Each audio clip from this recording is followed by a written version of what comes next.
Yulrotsen imrefi vehagyoin libile fonechado noi tsuri vegoyali. May the words of my mouth and the thoughts of my heart be acceptable before you, O God, my rock and my redeemer. Welcome everyone to our first lesson on the upcoming Yom Tov of Shavuot.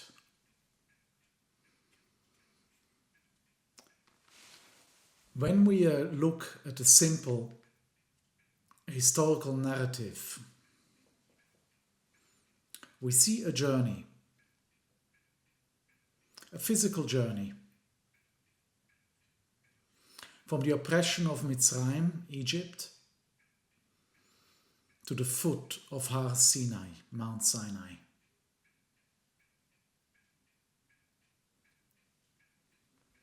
We read in the Sefer Shemot, chapter 19, verse 1, in Pshat Yitro. B'chodesh hashlishi notzeis b'nei Yisrael me'eretz Mitzrayim, b'yoyim hazeh bo'u midbar Sinai.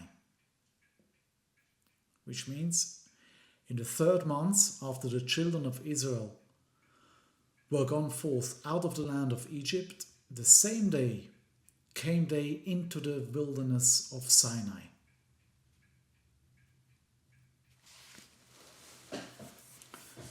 The journey took exactly 49 days, 7 weeks of moving through the Midbar, the wilderness.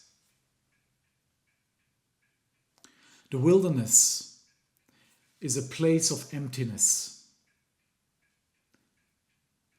A place where we must learn to completely rely and entirely on the divine. We left impurity behind us of Mitzrayim, of Egypt, and we began to count, day by day, step by step.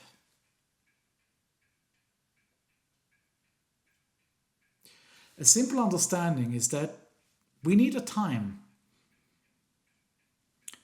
to shed the slave mentality, to leave it behind,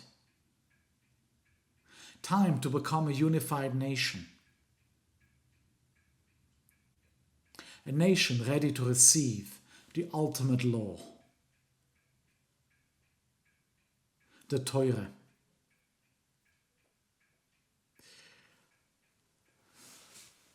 But the big secret of this, and this is a profound reality of what is happening behind the curtain of this physical world.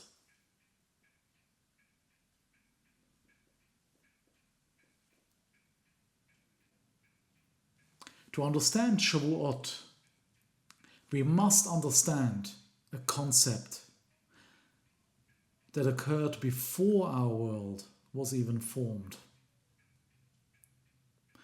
This concept is called the Shvirat Hakelim, the shattering of the spiritual vessels. You see, in the beginning, the Or Ein Sof, the infinite light, poured down to create reality. But the original vessels, the Kelim, were simply not strong enough to contain that massive blinding light. The tension was too great. And so they underwent a shattering.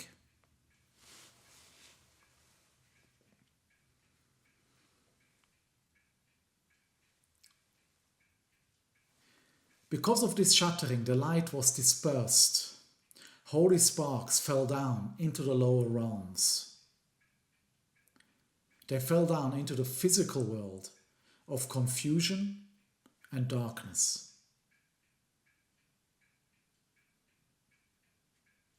When the Jewish people were enslaved in Mitzrayim, in Egypt,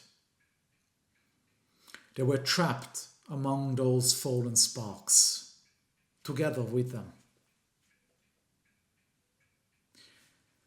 The Exodus, the leaving of Egypt, was not just a mere physical escape.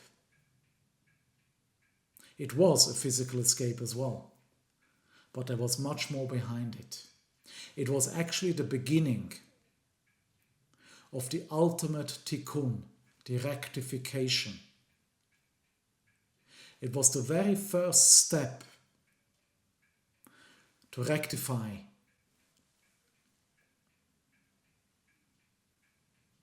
of the spiritual breaking of the vessels and thus rectifying the entire cosmos.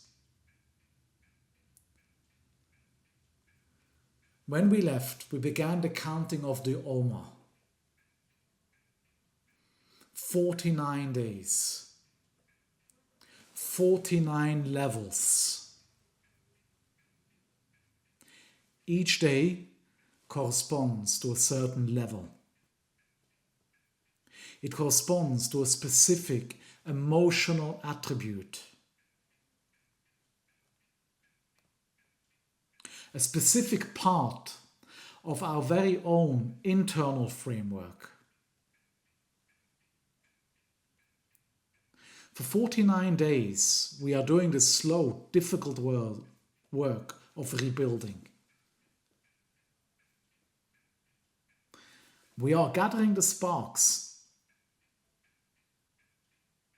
We are taking the broken pieces of our character and we are forging very new vessels.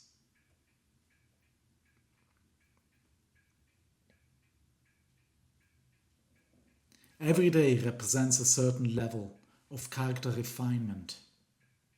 And when we go through this motion of 49 days, we complete building that vessel. We must build that vessel, a kli, that is strong enough to hold massive spiritual energy, but without shattering again. And then we arrive at the 50th day, the day of Shavuot.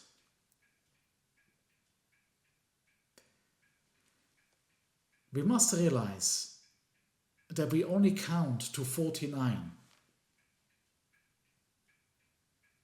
Human effort reaches its absolute limit.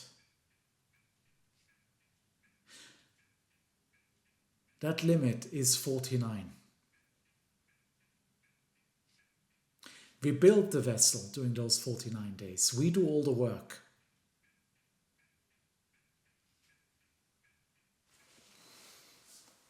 But the 50th level is called Sha'ar Hanun de Binah, the 50th gate of understanding. However, this level, this 50th level, is so high, so completely beyond physical comprehension, that we cannot reach it. We can't reach it through our own work like we have done during the 49 days. Thus, it must be given. It is gifted. It's a pure gift from above.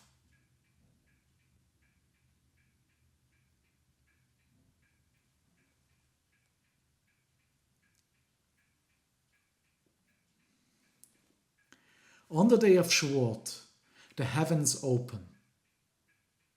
The Or, the light, of this 50th gate descends upon us.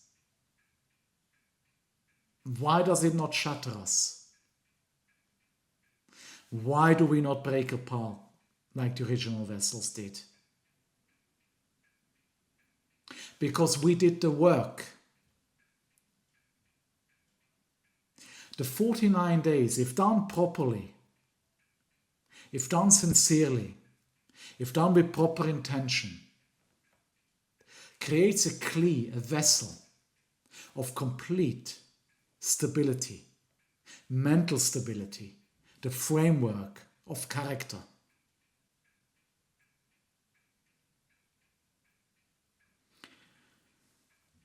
When we stand at Har Sinai on Shavuot, we are receiving the pure, unadulterated light of Binah, which means understanding. The Torah is that light.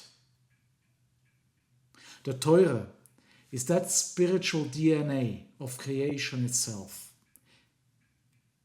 It's not just a book we study and read. It's far beyond that. It is the creation of DNA of creation itself. A blueprint.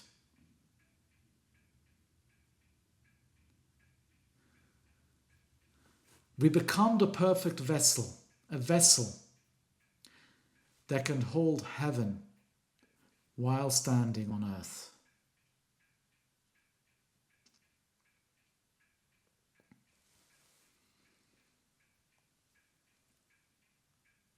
We just unpacked a lot of deep spiritual concepts. But the true work is not just holding them in our minds. The true work is taking those concepts and anchoring them deeply and firmly in our physical world here. So here's our real world challenge. This is how we bring heavens down to earth for this week. This week, I would like you to practice being a perfect vessel. When you face a frustrating situation, when someone cuts you off in traffic, for instance, or when an email makes you upset, when your natural instinct is to react, to shout, or to snap,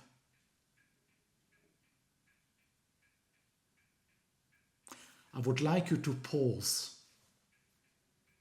Pause and look at your watch. And hold that reaction, that fierce intention, for exactly 50 seconds. For those 50 seconds, you are holding back the reactive energy. You are expanding your internal capacity. You are proving to your soul that you can hold intense pressure without shattering. You are building a 50-second vessel to prepare for the 50th gate.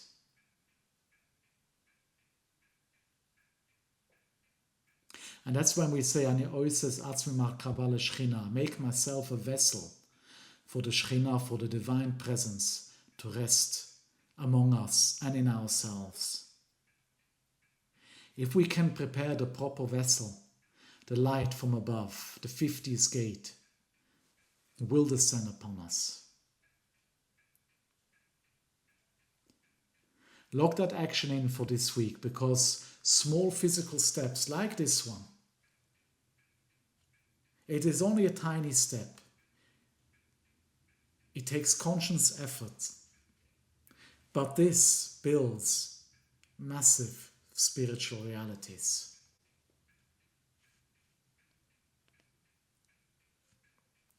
And by the way, before we part, if you thought learning how to build a vessel for the 50th gate of understanding was profound, just wait. Next week, we step into the mystery of Na'aseh v'nishma. We shall do and we shall hear. And there's a big secret behind this. Why it first says we must do and then hear. And we'll also learn about the 2 spiritual crowns placed upon every Jew. I hope that you enjoyed this Yom Tov lesson and tune in for more next week, Be'ezras Hashem. Thank you for joining me and wishing you all a very good Yom Tov. A blessed Shavuot festival, a festival you can enjoy with your family, with friends, and we will see each other, hopefully Be'ezrat Hashem soon. on the next episode. Thank you again for watching, and wishing you all the very best and a blessed Yom Tov.